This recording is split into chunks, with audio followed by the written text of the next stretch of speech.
Hello students, आज मैं आपको फ्यूचर कंटिन्यूअस टेंस करा रहा हूँ। ठीक है, बहुत ध्यान से देखना। हम जल्दी ही टेंस ख़त्म करने वाले हैं। 15 मॉड्यूल्स में मैं इसको कंप्लीट कर रहा हूँ। छोटे छोटे वीडियोस बनाए हैं। एक बार में आप एक टेंस को अच्छी तरह समझना, फिर दूसरे पे जाना, फिर तीसरे पर, फिर इस तरह से 15 की 15 वीडियोस आपने देखनी है और आई एश्योर यू कि आपको टेंसेस आ जाएंगे। उसके बाद एक रिवीजन मॉड्यूल में डालूंगा उसको रिवाइज करने के लिए। ठीक है, नाउ अब आप ध्यान से देखना। अब मैं करा रहा हूं बी और यह है फ्यूचर कॉन्टिन्यूअस टेंस। इसकी पहचान है वाक्यों के अंत में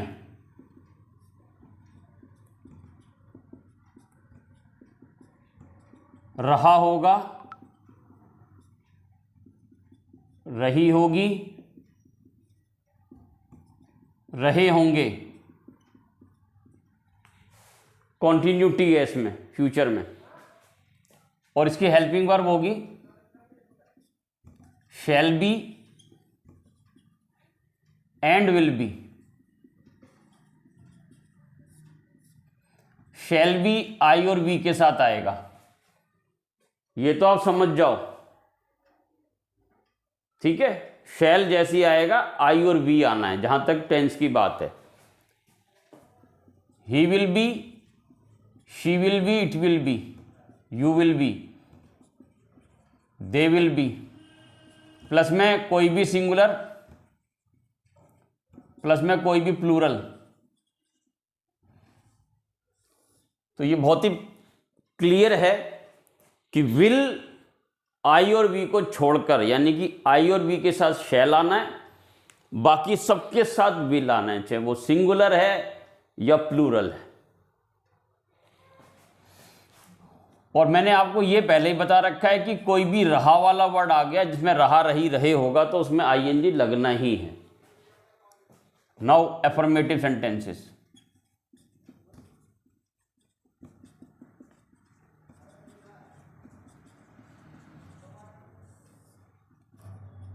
वह कल इस समय फिल्म देख रहा होगा। देख रहा होगा। ठीक है, तो ये हो जाएगा ही will B, he will B. इसमें लिखा इस समय। आप इसको फ्यूचर परफेक्ट कॉन्टिन्यूअस मत समझ लेना।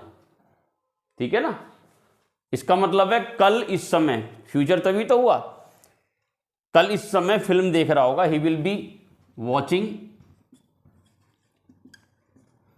अ movie at this time tomorrow. ठीक है, सेकंड, वे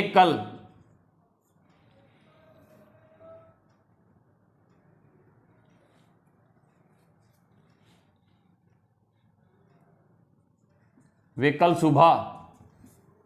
इसमें मैं सुबह से नहीं लिख रहा हूं,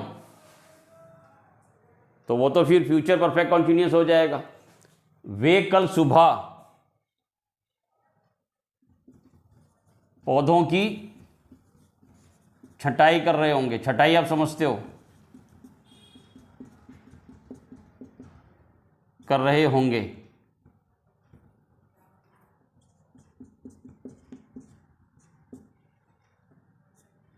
छटाई का मतलब होता है प्रूनिंग, हल्की हल्की कटिंग करना पेड़ों की ऊपर से। तो हो जाएगा दे विल बी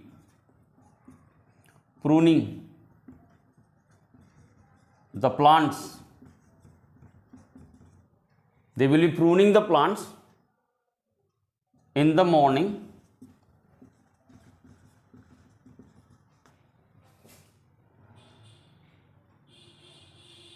टुमारो, या ये भी कह सकते हैं टुमारो इन द मॉर्निंग, या लिख सकते हैं in the morning tomorrow. Tomorrow मतलब जो आने वाला कल है, तभी तो ये फ्यूचर हुआ।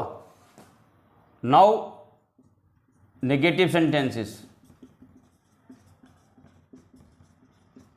नहीं वाले सेंटेंसेस। पहला, वह कल इस समय फिल्म नहीं देख रहा होगा।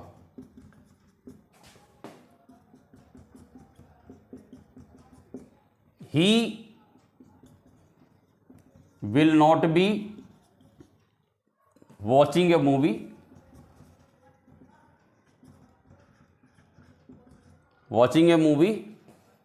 at this time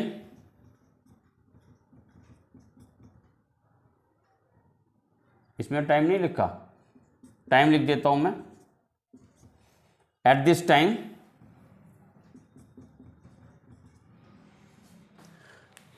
टुमारो थोड़ा सा यहां लिख देता हूं, लंबा नहीं जाना चाहिए।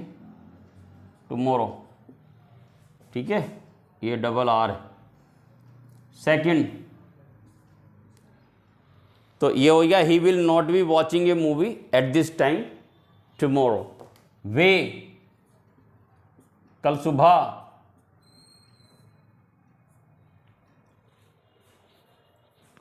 वे कल सुबह पौधों की छंटाई नहीं कर रहे होंगे, नहीं कर रहे होंगे। They will not B pruning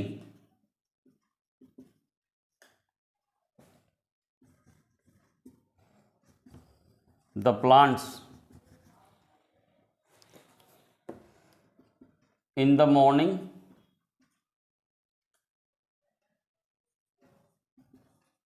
tomorrow।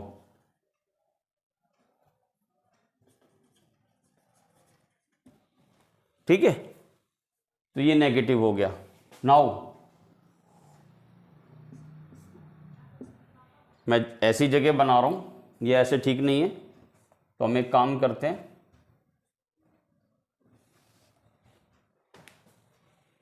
अब स्पेस हमारे पास इनफ है। इंटेरोगेटिव एफर्मेटिव, इंटेरोगेटिव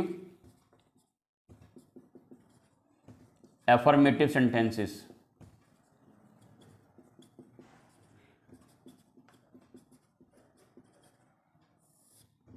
पहला, वह कल क्या, वह कल इस समय फिल्म देख रहा होगा, क्वेश्चन मार्क। तो इसमें जब भी इंटेरोगेटिव बनाना है, ये वाली बात तो समझ जाओ, जो भी हम हेल्पिंग वर्ब लेके चल रहे हैं उसी को आगे लाना होता है। सिर्फ प्रेजेंट डेफिनेट टेंस और पास्ट इंडेफिनिट टेंस में थोड़ा सा आपको प्रॉब्लम आएगा, और वो भी मैंने बहुत क्लियर आपको किया है, ठीक है ना। बाकी सब में तो हेल्पिंग वर्ब को आगे करके क्या वाला सेंटेंस बन जाता है। तो ये हो जाएगा, बस खाली क्या करना है, विल को आगे ले आओ। Will he be watching a movie at this time tomorrow. लेकिन मैंने देखा है बहुत सारे बच्चों का, मैंने स्कूलों का भी हाल देखा है, मैं उनको ब्लेम नहीं कर रहा हूं। कितना चेक करेंगे टीचर, कितनी नोटबुक चेक करेंगे। एक प्रैक्टिकल प्रॉब्लम भी होती है, उनके सिर पर बोझ होता है, इनॉर्मस सिलेबस, 10-10, 15-15 बुक्स हैं। तो जो 10-15 बुक्स बच्चा ढंग से नहीं पढ़ पा रहा, उससे बढ़िया उसको 5 बुक दे दें ढंग से पढ़ने के लिए, ठीक है ना। इनॉर्मेटिव में कुछ नहीं रखा, अच्छी तरह से पढ़ने में सब कुछ रखा है। Will he be watching a movie at this time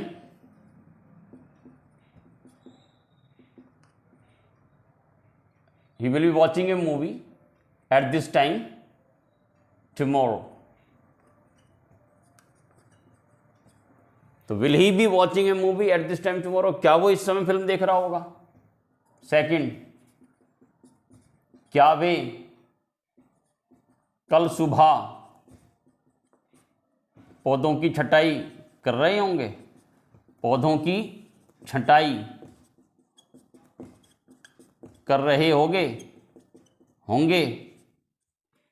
तो इसमें हो जाएगा विल। आप कहोगे शैल वाला कोई सेंटेंस नहीं बनाया, तो क्या हो गया, आपको समझ में आ गया। आई और बी का सेंटेंस अगर हम कोई बनाएंगे तो शैल और विल आगे आ जाएगा, ठीक है ना। मुझे तो बहुत शॉर्टकट में बनाना है, आप समझ गए हो उतना बहुत है। Clear. Will they B pruning the plants in the morning tomorrow, in the morning tomorrow, question mark. उसके बाद आ जाओ इंटेरोगेटिव नेगेटिव पर। Interrogative negative sentences. पहला, क्या वह कल इस समय फिल्म नहीं देख रहा होगा।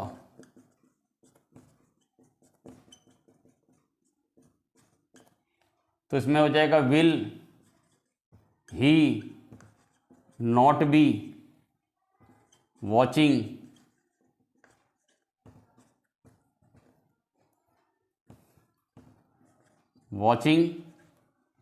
a movie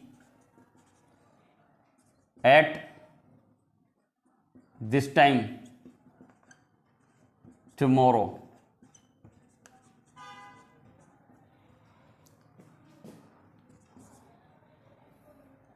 उसके बाद है क्या वे कल सुबह पौधों की छटाई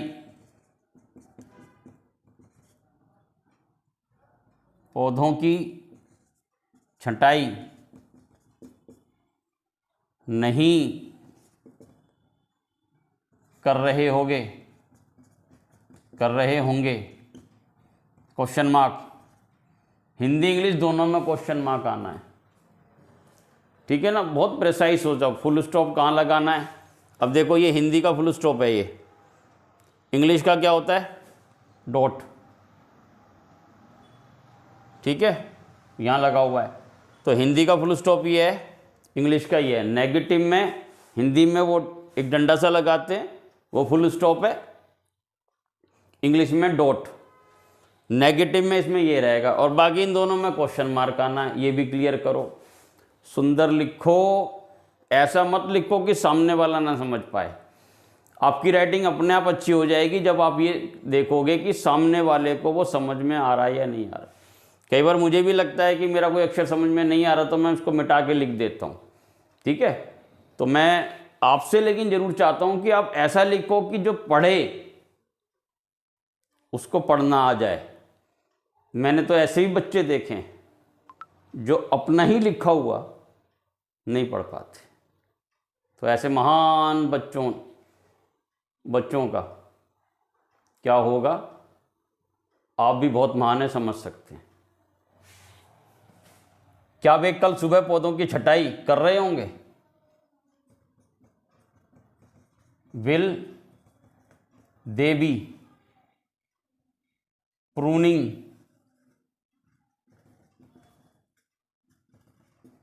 the plants in the morning tomorrow.